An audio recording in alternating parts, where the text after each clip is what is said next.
అస్మద్గురుభ్యో నమః. కందాడవంశసంజాతం రామానుజతనూభవం గోపాలాచారి సచ్చిష్యం గోపాలగురుమాశ్రయే.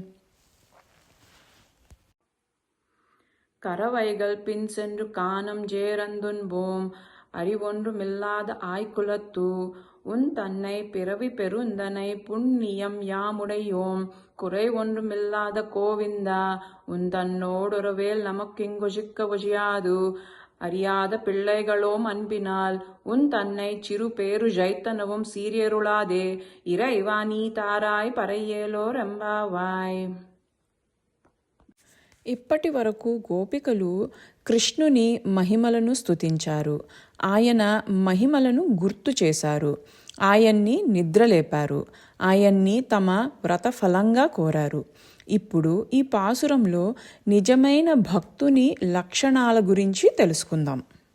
ఇప్పుడు పదార్థం తెలుసుకుందాం. కరవైగళ్ గోవులు, పిన్ వెనుక, సెండ్రు వెళ్ళి. కరవైగల్ పిన్ సెండ్రు గోవుల వెనుక వెళ్ళి. కానం అడవి, చేరు చేరి, ఉన్నోం తింటాము. కానం జేరందున్బోం అడవిలో కలిసి భోజనం చేస్తాము. అరివు జ్ఞానం ఒండ్రు ఒక్కటైన, ఇల్లాదా లేని. అరివొండ్రు ఇల్లాదా ఒక్కటైన జ్ఞానం కూడా లేని. ఆయ్కులత్తు గోపకులానికి చెందిన. ఉన్తన్ నీ తన. పిరవి జన్మ పెరుందనై గొప్పదైన. పుణ్యం పుణ్యం యాముడయోం మేము కలిగి ఉన్నాము. ఉన్ తన్నై పిరవి పెరుందనై పుణ్యం యాముడయోం నీ ప్రత్యేక జన్మ వల్ల కలిగిన గొప్ప పుణ్యాన్ని మేము కలిగి ఉన్నాము. కురై లోపం ఒండ్రు ఒక్కటైన, ఇల్లాదా లేని. గోవింద ఓ గోవింద. కురై ఒండ్రు ఇల్లాద గోవింద ఏ లోపము లేని ఓ గోవింద. ఉన్ నీ తన్నోడు నీతో. ఉరవు సంబంధం ఏల్ అయినా సరే. నమక్కు మాకు. ఇంగు ఇక్కడ. ఒజిక్క విడిచిపెట్టి. ఒజియాదు వీలు కాదు. ఉన్ తన్నోడ్ ఉరవేల్ నమక్కు ఇంగు ఒజిక్క ఒజియాదు నీతో ఉన్న సంబంధాన్ని మేము ఇక్కడ విడిచిపెట్టలేము. అరియాద తెలియని. పిల్లైగళోం పిల్లలమైన మేము. అన్బినాల్ ప్రేమతో. అరియాద పిల్లైగళోం అన్బినాల్ తెలియని పిల్లలమైన మేము ప్రేమతో. ఉన్ తన్నై నిన్నే. చిన్న పేరుతో. సిరి అరుళాదే గొప్పతనం కృప ఇవ్వకపోవద్దు. ఉన్ తన్నై చిరు పేరు జైతనవం సిరి అరుళాదే నిన్ను చిన్న పేరుతో పిలిచినా కూడా కృపను నిరాకరించవద్దు. ఇరైవా ఓ ప్రభువా నీ తారాయ్ నీవే దయచేసి ఇవ్వు. పరై వ్రతఫలంగా లభించే వరం లేదా ఆనంద సూచకం అయిన డోలు. ఏలోర్ అందరూ. ఎం పావై మా పావై వ్రతమా.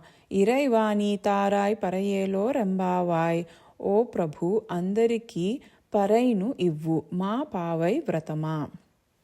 ఈ పాసురంలో గోపికలు భగవంతుడి ముందు తమను తాము ఇలా పరిచయం చేసుకుంటారు. మేము గోవుల వెనుక నడిచే సాధారణ గోపికలం. మాకు పెద్ద జ్ఞానం లేదు. మాకు ఎలాంటి గొప్ప అర్హతలు లేవు.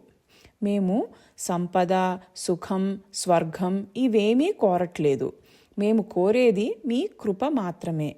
ఈ పాసురం మనకు ఎలా ఉండాలో నేర్పిస్తుంది. అంటే భగవంతుడి ముందు వినయం, అహంకారం లేని మనసు, ఫలితం ఆశించని భక్తి, సంపూర్ణ శరణాగతి ఉండాలి. ఈ పాసురం ద్వారా గోపికల యొక్క నిరుపాధిక భక్తి, అహంకార రహిత్యం మరియు పూర్ణ శరణాగతి చాలా స్పష్టంగా వ్యక్తమవుతాయి. నిరుపాధిక భక్తి అంటే ఏ షరతులు లేకుండా భగవంతుడిని ప్రేమించటం. ఏ ఫలితం ఆశించకుండా, ఏ లాభం కోసమూ కాకుండా భగవంతుడు ఉన్నాడు కాబట్టి ప్రేమించటం. ఇదే నిరుపాధిక భక్తి. ఫర్ ఎగ్జాంపుల్, తల్లి పిల్లవాడిని ప్రేమిస్తుంది, కానీ పిల్లవాడు గొప్పగా ఉండాలనే ఆశతో కాదు, రేపు ఏదైనా తిరిగి ఇస్తాడనే అంచనాతో కూడా కాదు. అన్కండిషనల్ లవ్ అంటాం కదా, అలాగే ఇది అన్కండిషనల్ డివోషన్ అన్నమాట. భగవంతుడిపై ఉండే ప్రేమ నిరుపాధిక భక్తి అన్నమాట. ఈ పాసురంలో గోపికలు సంపద, సుఖం, స్వర్గం ఇలాంటివేమీ అడగటం లేదు. వారు కోరుకునేది పెరుమాళ్ల మీద సేవ మాత్రమే. రెండవది అహంకార రహిత్యం, అంటే నేను అనే భావాన్ని వదిలేయడం. నేను చేశాను, నాకు తెలుసు, నాకు అర్హత ఉంది, ఇలాంటివి వదిలేయడం. అన్నీ ఆయనే, ఆయన కృపే అనే భావన ఉండాలి మనకి. పాసురంలో గోపికలు తమ జ్ఞానాన్ని చూపటం లేదు, తమ భక్తిని గొప్పగా చెప్పుకోవడం లేదు. ఇది అహంకారాన్ని పూర్తిగా వదిలేయడం అన్నమాట. ఇక్కడ సందేశం ఏంటంటే, భగవంతుడి ముందు మన గొప్పతనమే మనకు అడ్డంకి అవుతుంది అని అలా ఉండకూడదు అని చెప్తున్నారు. మూడవది పూర్ణ శరణాగతి, అంటే మన బాధ్యతను పూర్తిగా భగవంతుడికి అప్పగించటం. ఈ పాసురంలో గోపికలు తమను తాము పూర్తిగా అప్పగిస్తున్నారు, మాకు వేరే ఆశ లేదు అని స్పష్టం చేస్తున్నారు. ఇక్కడ సందేశం ఏంటంటే, మనం భగవంతుడిని ఉపయోగించుకోవద్దు, మనల్ని ఆయనకి అర్పించాలి. ఇది శరణాగతి పరాకాష్ట. ఈ మూడు కలిస్తేనే నిజమైన భక్తుడు అవుతాడు. ఈ పాసురం మనకు నేర్పేది ఇదే. అహంకారం లేకుండా రండి, అర్హతలు చూపించకుండా రండి, ఖాళీ చేతులతో, నిండిన హృదయాలతో రండి. భగవంతుడిని ప్రేమించడంలో షరతులు లేకపోతే, మనలో నేను అనే భావం లేకపోతే, మన జీవితాన్ని ఆయన చేతుల్లో పెట్టగలిగితే అదే నిజమైన భక్తి. అదే తిరుప్పావై సందేశం కూడా. భగవంతుడి ముందు మన గొప్పతనం అవసరం లేదు, మన అర్హతలు అవసరం లేదు. ఖాళీ చేతులతో, నిండిన వినయంతో ఆయన పాదాల వద్ద నిలబడితే చాలు. ఈ గ్రూప్లోని పెద్దవాళ్ళందరికీ నా దాసోహం.